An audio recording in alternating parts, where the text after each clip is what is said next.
सरकारशी त्यांच्या चर्चा चालू होत्या.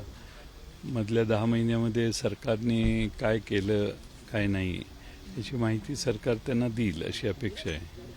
मी मनोज जरांगेंचं समाधान सरकारने करायला हरकत नाही. आता त्या पद्धतीनं सध्या तरी सरकारमध्ये बसलेले लोक आता बोलत आहेत, त्यामुळे मनोज जरांगेंचं ते समाधान करतील अशी अपेक्षा आहे.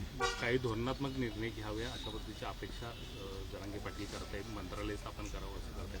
सध्या विधान परिषदेची आचारसंहिता लागलेली आहे. विधान परिषदेची या पार्श्वभूमीवर शक्य वाटते का? मी काय त्याच्यात जास्त तपशीलवार आता आचारसंहिता असल्यामुळे बोलणं योग्य आहे असं मला वाटत नाही. पण ह्या सगळ्यामुळं ओबीसी समाजात पुन्हा एकदा आक्रमक होतो. जर मराठा ओबीसी मंत्रालयाच्या संदर्भात ज्या काही चर्चा आहेत तर तसे काही भूमिका घेतली गेली तर ओबीसी समाज रस्त्यावर उतरेल अशा पद्धतीची भूमिका आता ओबीसी समाजांच्या नेत्यांकडून घेतली जाते. तर हा संघर्ष ओबीसी मराठा ह्या सगळ्यामुळे वाढतो असं दिसतं. खरं म्हणजे वाढता कामा नये आणि संतुलन ठेवूनच निर्णय व्हायला पाहिजेत. ओबीसी समाजालाही दुखावणं योग्य नाही, पण मराठा समाजाचे जे काही प्रश्न आहेत ते प्रश्न जरांगे मांडतायत, तर त्याचाही सरकारने काय कमिटमेंट पूर्वी केल्या आहेत त्या आम्हाला माहीत नाही. त्यामुळे कमिटमेंट केल्या असतील तर त्या पूर्ण सरकारने कराव्यात. पण उपसमिती काम करते का किंवा कागदोपत्री समिती दिसते, काय वाटते? कारण सकाळी रामदास आठवले यांनी देखील एक खंत व्यक्त केली. जी समिती नेमली गेली आहे त्यांनी सर्व समाजाच्या नेत्यांशी चर्चा करायला हवी होती. या समितीनं ती केली नाही. वेळेत जर ती केली असती तर ही वेळ आली नसती असं त्यांचं देखील म्हणणं. बघू आता काय होतंय. प्राजक्त तनपुरेंचा भाजप प्रवेश झालेला आहे, काय सांगाल? असं मी ऐकलं मगाशी. माझी काय त्यांची संपर्क नाही आहे. खरं म्हणजे त्यांनी भाजपमध्ये प्रवेश करणं हे आम्हाला सगळ्यांना धक्कादायक आहे, पण तो त्यांनी निर्णय घेतलेला आहे त्यांच्या मतदारसंघाची परिस्थिती लक्षात घेऊन असं मला वाटतं. पण अजूनही भाजपमध्ये इनकमिंग भाजपने सुरूच ठेवल्याचं दिसतंय. अजूनही का मग गरज भासते? एवढी सत्ता महायुतीची असताना किंवा भाजपचे आमदार इतके आहेत, इनकमिंगची गरज का वाटते अजूनही?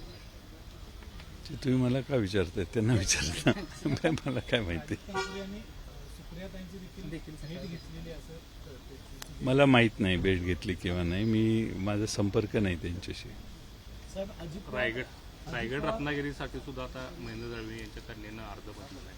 बंडखोरी कुठंतरी होताना दिसते.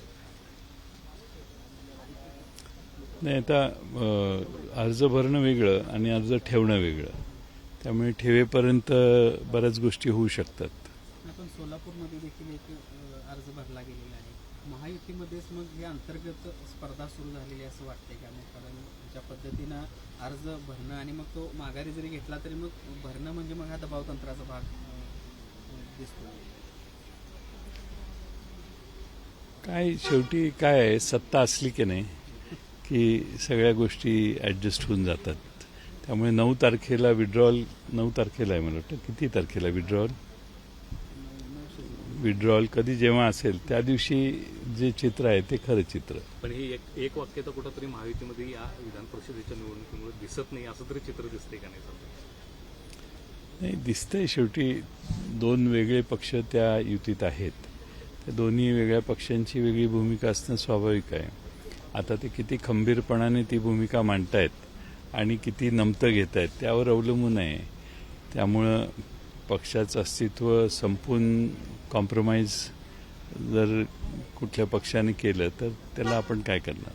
सांगली सातारा विधान परिषदेसाठी महाविकास आघाडी सीट देणार आहे, लढणार आहे. हो, महाविकास आघाडी सीट देणार आहे आणि महाविकास आघाडीची सीट देण्याचा निर्णय शशिकांत शिंदे ते आमचे प्रदेश अध्यक्ष आहेत. त्यांच्याशी चर्चा, ते सर्वांशी चर्चा करतात, ते निर्णय घेतील. कोणत्या पक्षाच्या वाटेला जाणार आहे? ती राष्ट्रवादीला आलेली आहे असं आम्ही ऐकलं आहे. त्यामुळे मग राष्ट्रवादीकडे असेल तर शशिकांत शिंदे सर्वांशी चर्चा करतील, सगळ्यांना विश्वासात घेऊन निर्णय करतील. अजित पवार राष्ट्रवादीमध्ये जे मंत्री आहेत त्यांच्यावर आता खटके उडायला लागलेले आहेत. कालच टेंडरवरून एका मिटिंगमध्ये हमरीतुमरी झाल्याच्या रात्री उशिरा बातम्या आलेल्या आहेत. एकूण पक्षावरचं कंट्रोल सुटत चाललं असं वाटतं का? तुम्ही एक जाणकार नेते आहात, त्या पक्षाशी संबंधित सगळेच मित्र तुमचे आहेत, तुम्हाला काय वाटतं? मी काय त्याच्यावर बोलणार नाही. तो त्यांचा अंतर्गत प्रश्न आहे. कशासाठी भांडायचं याचं स्वातंत्र्य प्रत्येकाला आहे. त्यामुळे त्या स्वातंत्र्याचा वापर जर होत असेल तर त्यावर आपण कशाला काय बोलायचं.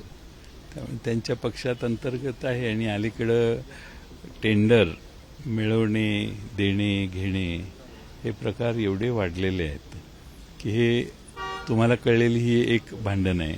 अशी बरीच भांडणं आहेत.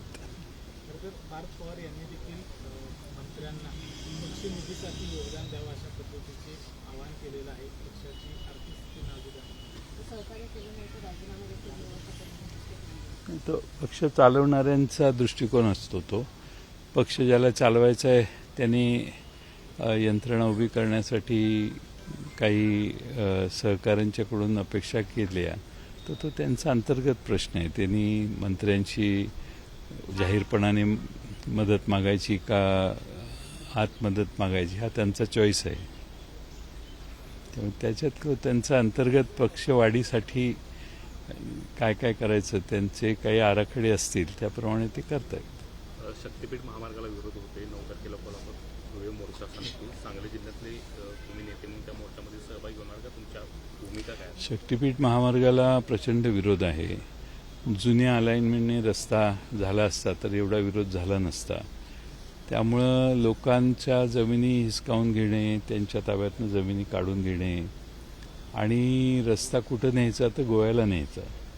तो जयगड बंदराकडे नेला असता तरी चालला असता किंवा महाराष्ट्रातल्या कुठल्या तरी पोर्टचा स्ट्रेंथ वाढवायची असती तर महाराष्ट्रातल्या पोर्टला तो जोडावा. एकदम गोव्यात नेऊन रस्ता जोडणं हे काही पात्रादेवी तुमच्यापैकी किती त्या देवीला माझं वंदन आहे पण आपण आपल्या भागातनं फार पात्रादेवीकडे जाणारी संख्या कमी आहे आणि वर्ध्यापर्यंतच शक्तीपीठ महामार्ग जातोय. रामटेक नागपूर जिल्ह्यातलं एक महत्त्वाचं केंद्र आहे रामटेक. तिथं ते एक मोठं देवस्थान आहे. रामटेकला का जात नाही किंवा त्याच्या पलीकडे जे जिल्हे आहेत त्या जिल्ह्यामध्ये भंडारा गोंदियासारख्या जिल्ह्यामध्ये पण देवस्थानं आहेत. तर मग जोडायचा तर तो तिकडं वर पण जोडायला सरकारने का दुर्लक्ष केलं आहे.